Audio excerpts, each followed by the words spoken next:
Assalamualaikum warahmatullahi wabarakatuh. Hari ini kita akan bahas tentang bakat konteks masih di Thinking Talents. Nah, orang yang memiliki bakat konteks adalah orang yang senang untuk mempelajari sejarah dan latar belakang dari sebuah organisasi, institusi, atau mungkin juga sebuah masyarakat, atau mungkin seseorang. Mereka merasa yakin bahwa apa yang terjadi di saat ini berkaitan dengan apa yang terjadi di masa lalu. Nah, kemudian misalkan ada kemajuan yang terjadi di masa sekarang gitu ya, kemudian juga ada masalah mungkin yang terjadi di masa sekarang, itu pasti juga akan berkaitan dengan masa lalu. Nah, orang dengan bakat kuat konteks ini dia ingin melihat gitu ya blueprint atau cetak biru atau gagasan-gagasan awal atau spirit-spirit yang mengawali gitu ya dari sebuah misalkan organisasi, masyarakat. Kemudian mereka ingin melihat apakah memang dalam perjalanannya gitu ya masih sesuai dengan rencana awal atau mungkin sudah pergeseran gitu ya, sudah ada pergeseran. Apakah pergeseran itu ke arah yang lebih baik atau pergeseran itu ke arah yang lebih buruk? Kapan terjadinya gitu ya? Kemudian juga mengapa terjadi pergeseran, kenapa kok memutuskan untuk berubah gitu ya rencananya, itu juga senang untuk mereka pelajari. Nah, orang dengan bakat kuat konteks ini akan merasa tidak nyaman gitu ya jika dia ingin mempelajari sesuatu tapi tidak ada historinya ya. Itu akan sulit untuk mereka ya.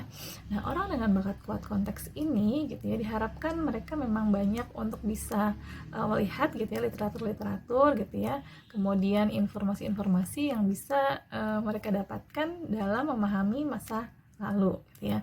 Dan orang dengan bakat kuat konteks ini, jika misalkan dia punya bakat kuat dalam segi bakat kuat juga empati misalkan, kemudian juga bakat kuat restoratif individualization gitu ya, mungkin mereka bisa menjadi psikolog atau psikiater gitu yang membantu jika ada permasalahan di seseorang gitu ya, kemudian apa latar belakang yang membuat orang ini jadi sakit gitu ya, atau mungkin bermasalah kejiwaannya gitu ya, kemudian berusaha untuk memperbaiki gitu ya apa yang bisa dilakukan ke depannya gitu ya. Nah, orang dengan bakat kuat konteks ini bisa mempelajari, bisa tahu gitu ya pola-pola apa yang terjadi di masa lalu gitu ya, agar bisa menjadi pelajaran untuk di masa depan ya.